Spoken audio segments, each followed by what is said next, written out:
Bom dia a todas as pessoas presentes. É uma grande honra estar essa manhã aqui com vocês na Conferência Municipal. Vou iniciar minha fala fazendo a minha autodescrição.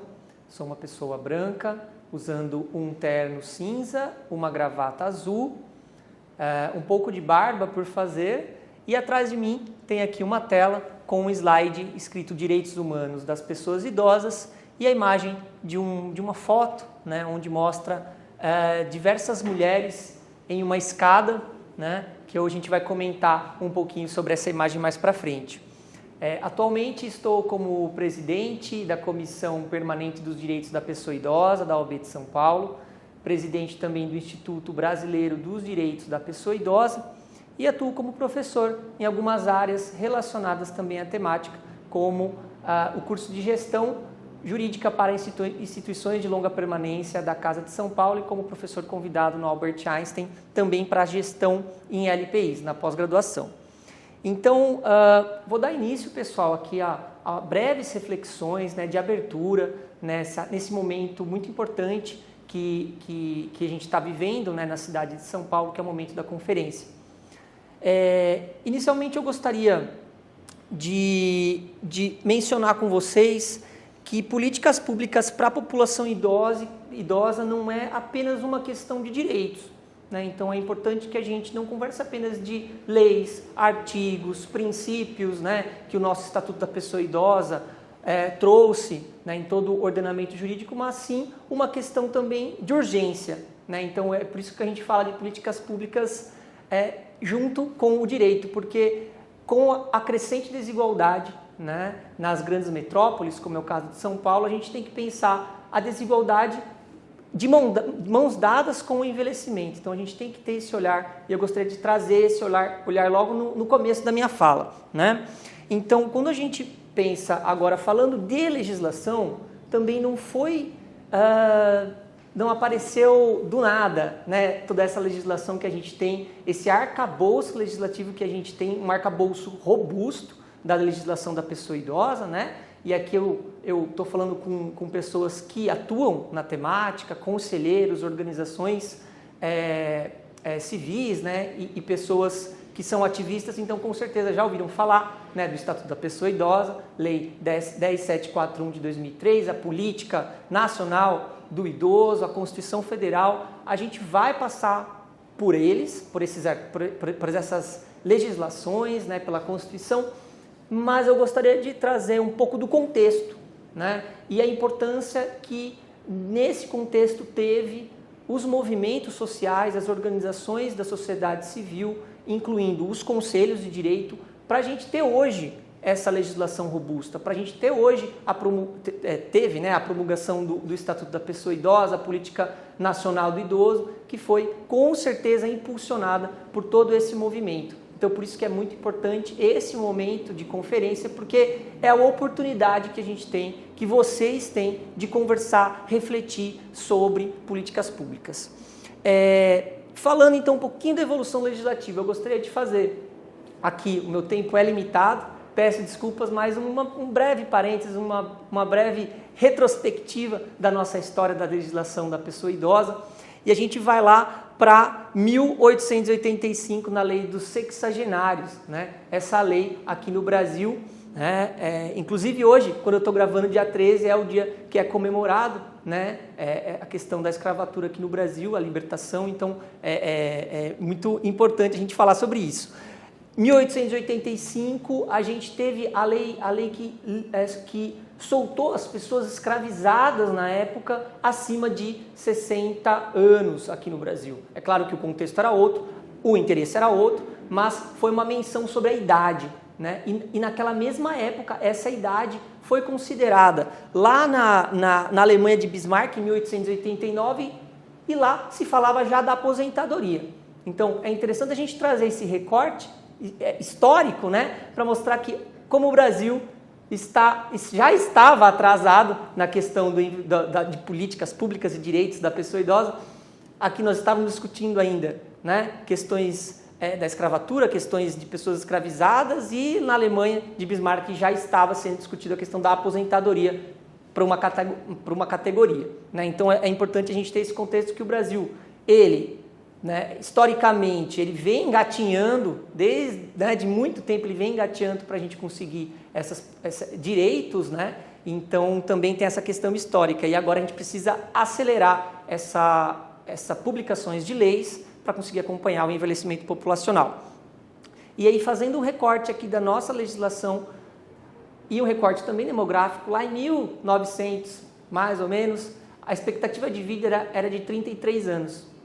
E o direito, né, analisado sobre essa perspectiva histórica, ele não tinha nenhuma proteção também sobre a questão da pessoa idosa. Não existia essa figura, pessoa idosa, a ser protegida no nosso ordenamento jurídico naquela época. Né? Não tinha um interesse também político para ter essa proteção. A proteção que existia, né? E aqui eu trouxe uma breve visualização, né, para a gente citar onde a gente está. Então, em 1916, com o Código Civil de 16, a única menção que tinha sobre a idade era a separação de bens. Né? Então, ou seja, aqui era especificamente para separar o homem e a mulher que se casava acima de 60 anos para homem e acima de 50 anos para mulher. Então, é uma menção, né, que se fala de idade naquela época, mas não se discutia sobre envelhecimento, não se discutia sobre políticas públicas, né? Avançando um pouquinho, em 23 a gente teve a publicação da Lei Eloy Chaves, que também menciona a idade por critérios de aposentadoria, né? Mas também a gente tem que fazer, né, o recorte que era de uma categoria específica naquela época, né, e começou a surgir essa lei com os ferroviários, enfim. Então também não era essa visão ainda que a gente tem hoje sobre políticas públicas do envelhecimento.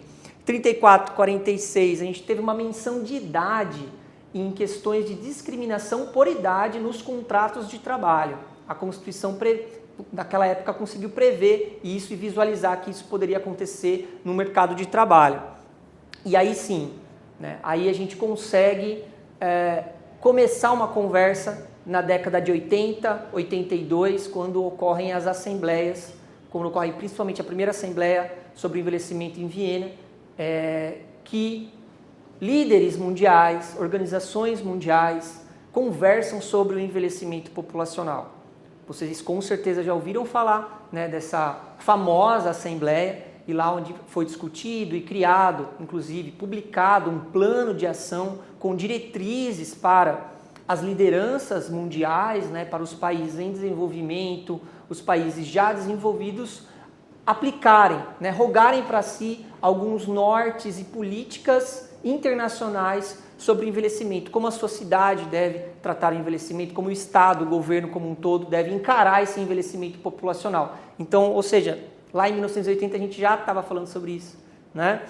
E de forma mundial. Bom, como que isso repercutiu aqui no Brasil? E aí assim a gente entra agora na nossa temática, né? E eu espero que eu consiga aqui trazer em breves palavras aqui o espírito que eu quero, né, mostrar para vocês da importância desse momento.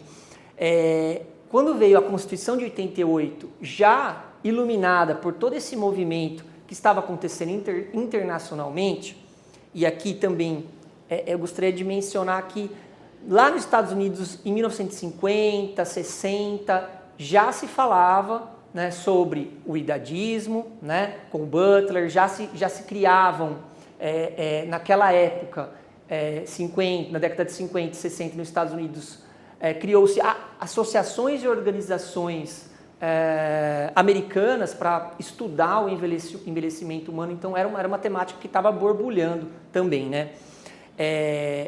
Então, voltando para a nossa Constituição, segundo alguns doutrinadores e pesquisadores da área, aqui eu cito a professora Bibiana Greff, da Universidade de São Paulo, ela defende, né, que, e eu, né, concordo firmemente com essa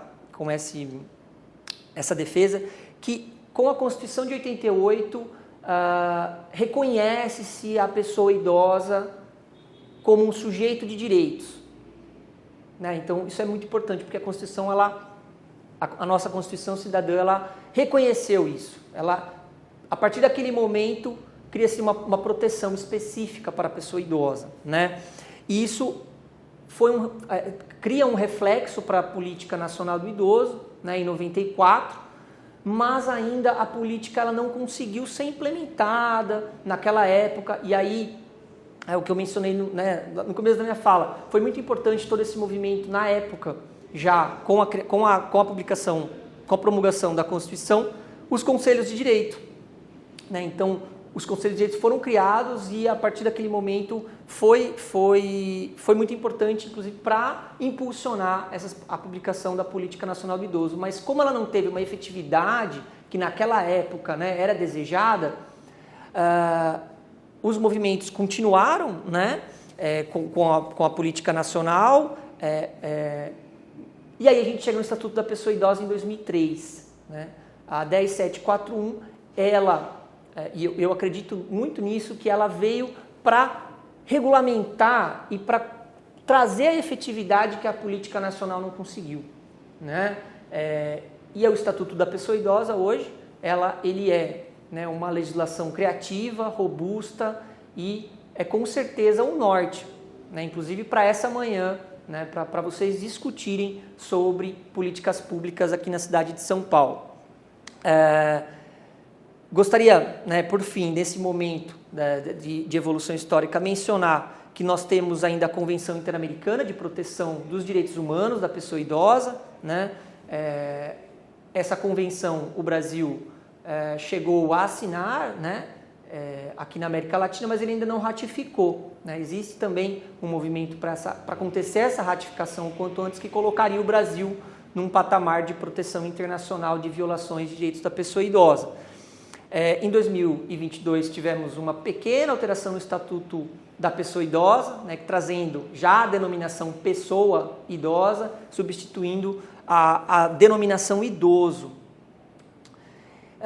E aí, gente, avançando aqui, eu gostaria de mencionar esse artigo, né, para quem tiver curiosidade. É um artigo que avança muito na discussão sobre a discriminação interseccional e o curso de vida, trazendo uma reflexão sobre o envelhecimento ser heterogêneo, o envelhecimento ser diverso, né? E ainda mais aqui a gente falando da cidade de São Paulo, que possui regiões totalmente diferentes ou às vezes até antagônicas entre si, e isso com certeza impacta no curso de vida, né?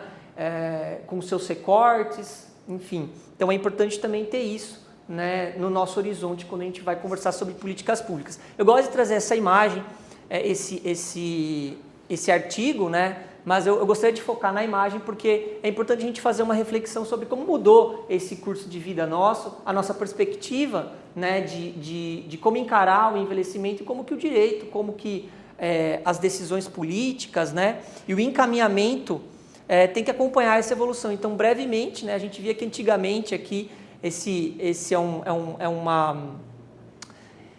um retrato de 1835 que mostra como era bem caracterizado, né, esse processo de envelhecimento. Então, você tem o ápice, né, da vida aqui, produtiva, e depois vamos dizer assim, caindo, né, descendo a escada, né? E aí alguns símbolos aqui, como aqui é um animal, né, com vida, aqui é um animal já triste, né, os símbolos de bengala, né, cobrindo a cabeça também, né, ou seja, perdendo, né, toda a identidade, né, construída ao longo da vida.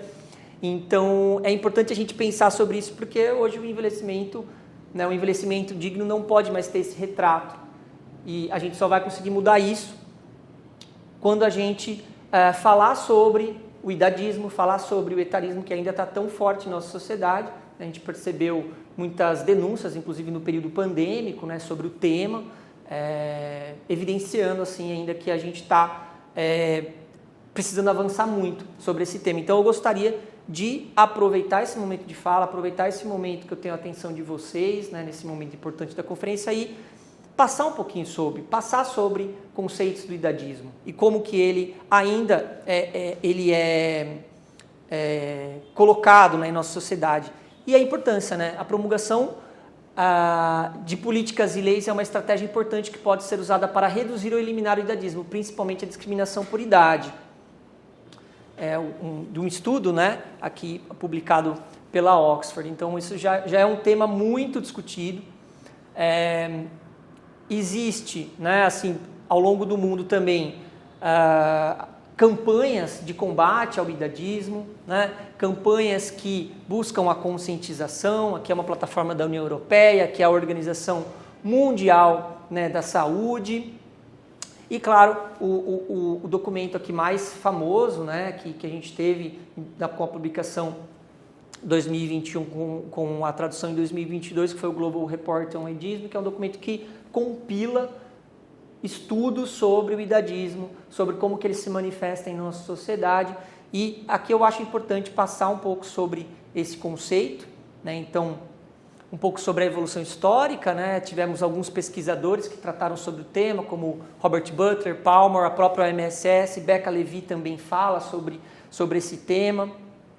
Não vou me aprofundar, tá, gente? Porque esse assunto com certeza vai ser muito debatido aqui na conferência, então eu só estou realmente passando por cima, porque eu entendo que é importante a gente falar sobre isso, né? Às vezes tem alguma pessoa aqui que ainda não conhece esse tema, né? A primeira vez que está tendo contato, então em respeito também eu acredito que, e é um tema importante quando se fala de políticas públicas, né?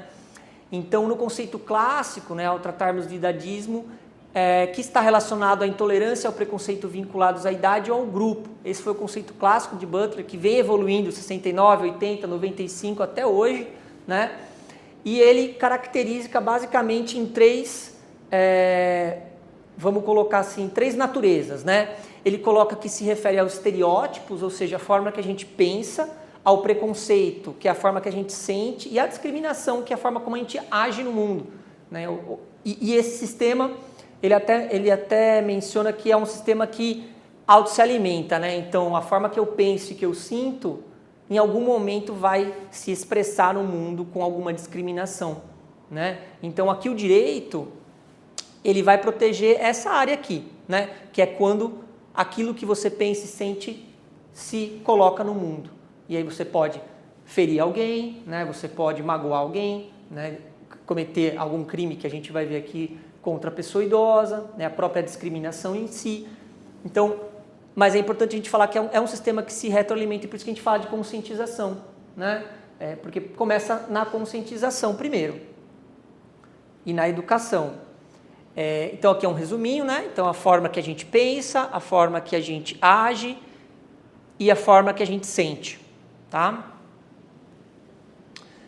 Também é importante dizer que existem muitos exemplos, né, que esse idadismo pode se manifestar, desde de capacidades sobre as capacidades física, mental, competências sociais, crenças políticas. E aqui eu gostaria de trazer também uma questão sobre o ambiente de trabalho, né? Então, quando a gente fala do idadismo aplicado no ambiente de trabalho, a questão da pessoa idosa ela se torna um conceito até diluído. Por que eu digo isso? Uma pessoa com 30 anos inserida num mercado da tecnologia, um mercado das big techs e tudo mais, ela pode ser considerada uma pessoa velha para aquele trabalho. Um outro exemplo, uma pessoa que está inserida no mercado da moda, no mercado dos esportes, enfim, a depender do segmento, o idadismo pode se manifestar muito antes do que os 60 anos. Então, é um debate intergeracional, né? É um debate que merece a atenção, porque impacta diretamente também o mundo de trabalho de gerações abaixo de 60 anos. Também é importante dizer que o idadismo ele pode se manifestar em três esferas, né? Então ele pode ir dos níveis institucional, interpessoal e contra si próprio, né? Aqui também uma ilustração que contém no manual. Então o autodirigido, né, que ele fala o autoidadismo, é aquele que a sua percepção que você tem sobre o envelhecimento, né? Então você pode ter uma percepção negativa sobre o seu envelhecimento e isso pode ser considerado um autoidadismo.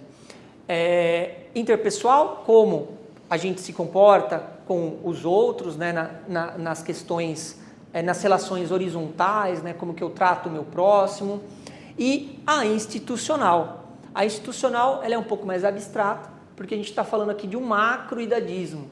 Então, por exemplo, né, A própria OMS aponta que alguns órgãos podem ter manifestações idadistas, né? Empresas que possuem políticas que beneficiam determinada idade sobre a outra idade, eles apontam também que não só empresas, mas como o próprio órgão, né, político de alguma esfera pode também cometer alguma política, algum regulamento idadista, né, trazendo critérios de idade, né, e também ser uma forma mais sutil, né, ou seja, criar estratégias internas de corporações para você ir tirando a pessoa idosa, né, daquele local. Então, por exemplo, né, empresas que criam uma estratégia de organizacional que você, um exemplo clássico, né, vai tirando, vai parando de dar trabalho para aquela pessoa e ela começa a se sentir culpada e ela vai saindo do trabalho, né, e vai se afastando. Então, são técnicas que podem se apresentar não de forma direta, mas de forma sutil através de uma organização. E aí, gente, para a gente ir avançando aqui, eu gostaria só de comentar aqui, né, que a gente passou, né, por aquela evolução legislativa, né, chegando no Estatuto da Pessoa Idosa, a Lei 10.741 de 2003, e eu separei aqui de forma visual, né, algumas pétalas que eu entendo que são os capítulos principais do nosso Estatuto da Pessoa Idosa. Então, no meio dessas pétalas, nós temos os direitos fundamentais, que são os direitos já consagrados pela nossa Constituição Federal. Por exemplo, artigo 1º, artigo 3º, artigo 5º, artigo 6º, artigo 7º, que trata, artigo 5º, né, sobre os direitos fundamentais, o artigo 6º sobre os direitos, artigo 6º e 7º sobre os direitos sociais, direito ao trabalho, direito à segurança, à previdência, à educação, à saúde, todo esse rol de direitos, né, incluindo do artigo 229 e 230, do dever da família, Estado e sociedade, a proteção da pessoa idosa, estão no centro, né, que fazem virar essas pétalas que é o Estatuto da Pessoa Idosa. Então, assim, o Estatuto da Pessoa Idosa criou o direito específico das pessoas idosas, né? Isso a gente consegue perceber logo no início, né, na leitura do Estatuto da Pessoa Idosa, artigo 3º, 4º, 5º, os princípios norteadores, inclusive crimes específicos contra a pessoa idosa, ou seja, é uma legislação específica, né, que isso fique claro. Nós temos as medidas de proteção também da pessoa idosa em capítulo específico, como, por exemplo, quando a pessoa idosa é abandonada em hospitais, em LPIs, né? Ou quando é necessário a retirada daquela pessoa idosa de uma família que ela está sofrendo algum tipo de violência, né? O acesso à justiça, né? Inclusive a preferência, né? Temos duas preferências, né? A prioridade de tramitação, inclusive dos processos judiciais, com pessoas de igual ou superior a 60 anos, e a prioridade da prioridade, que é os 80 a mais. Então, nós temos duas prioridades aqui de tramitação, de 60 e de 80. E é claro, né, talvez aí o capítulo mais importante que a gente tem do Estatuto, no meu entendimento, que são as violações e a responsabilização de crimes praticados contra a pessoa idosa, né? Ou seja, a gente tem aí uma legislação específica, inclusive tipificando os crimes. E aí eu acho que é importante também a gente mencionar, né, como um dos temas aqui da conferência, inclusive a questão do financiamento, de políticas públicas, né? Eu estou apresentando aqui para vocês como a nossa legislação ela é robusta, né?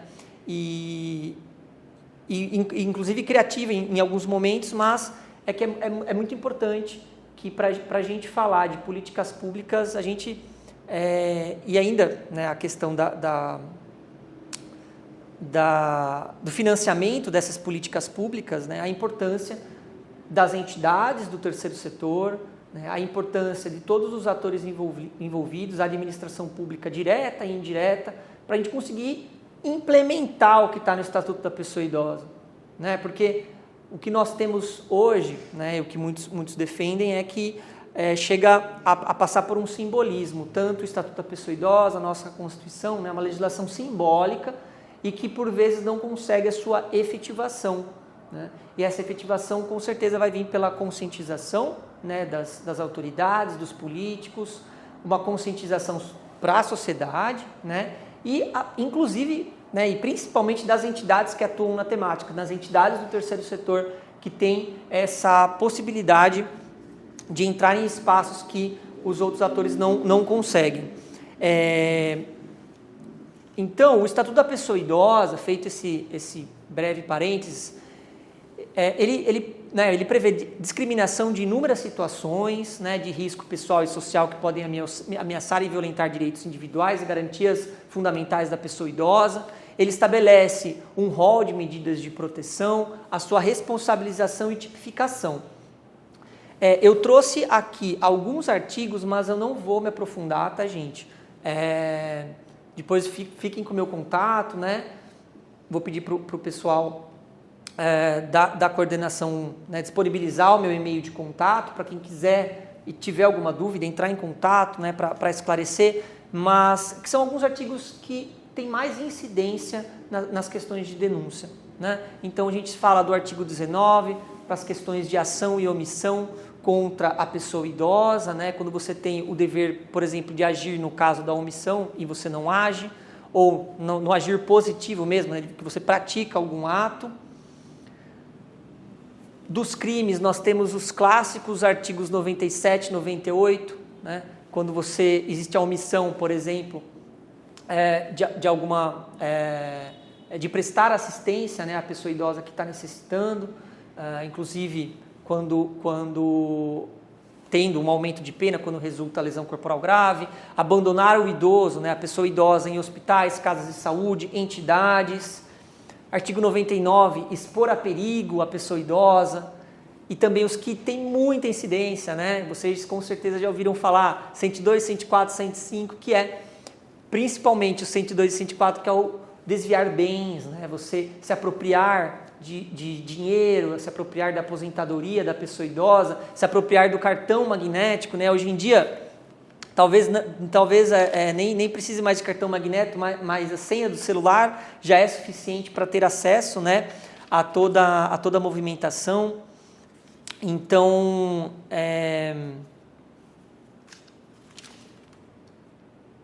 importante também a gente falar da questão da discriminação, né? Então, o que a gente falou sobre o idadismo está aqui, ó, artigo 105, né? Exibir ou vincular por qualquer meio de comunicação informações ou imagens depreciativas e injuriosas à pessoa idosa. Pena, detenção de 1 a 3 meses, anos e multa. Né? Então, aquele meme, aquela mensagem, né, falando, né, de forma depreciativa à pessoa idosa, a gente pode estar falando aqui do artigo 105. Né? Então, é crime. 106, 107, 108, induzir pessoa idosa sem discernimento de seus atos a outorgar procuração, também muito, né, muito conhecido, né, esse artigo 106, o 107 também coagir a contratar, a fazer testamento, né, outorgar procuração, lavrar ata notarial, né, então nós temos aquela situação clássica sob o manto, né, da boa-fé, de proteção, a pessoa ela é induzida, né, às vezes até já sem discernimento de fazer uma procuração para o neto, para a filha, para o filho. A gente sabe que a violência ocorre, na sua maioria, no lar das casas, né, feitos por filhos e filhas e por netos.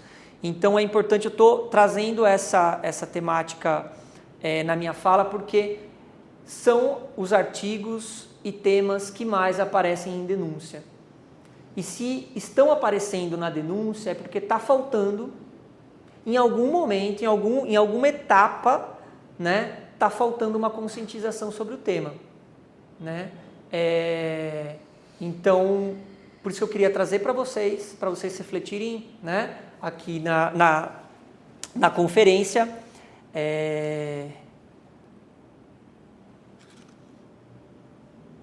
E talvez, né, trazer alguma reflexão para a gente encaminhar, né, para vocês encaminharem como diretiva, né, para a conferência estadual ou nacional, para tratar essa questão da violência, né, que ainda que a gente vê que os números apenas, né, estão aumentando e a cada ano a gente recebe mais e mais denúncias sobre esse tema. Né, por fim, né, já caminhando aqui para o meu final, para a minha fala, peço desculpas se eu falei muito rápido, mas eu quis aproveitar o meu tempo aqui com vocês. É importante falar sobre os canais de denúncia, né? Então, nós temos atualmente, né, o Disque 100, que possui um canal de denúncia específico, anônimo, gratuito, 24 horas, inclusive com WhatsApp, para fazer essas denúncias. É também importante a gente mencionar, né, no artigo 19 do Estatuto da Pessoa Idosa, sobre a notificação compulsória e os órgãos, né, que são listados como competentes para receber esses tipos de denúncia, né? Então, a autoridade policial local, o Ministério Público, os conselhos municipais, estadual e nacional da pessoa idosa. E aqui um destaque da notificação compulsória, né, principalmente para os serviços públicos privados, né, serviços públicos e privados, quando tem um conhecimento de uma possível violação de direitos da pessoa idosa, né? Alguma suspeita, né?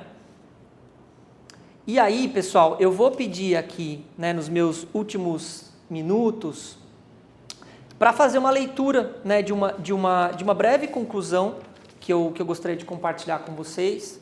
Né? Eu vim conversando com alguns colegas, né, e eu acho importante eu trazer essa reflexão final aqui para vocês e espero, de alguma forma, contribuir para a reflexão final de vocês aqui.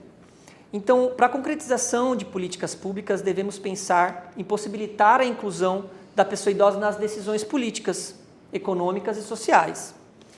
Isso envolve criar canais de comunicação, espaços de protagonismo. Destacando, nesse cenário, os conselhos de direito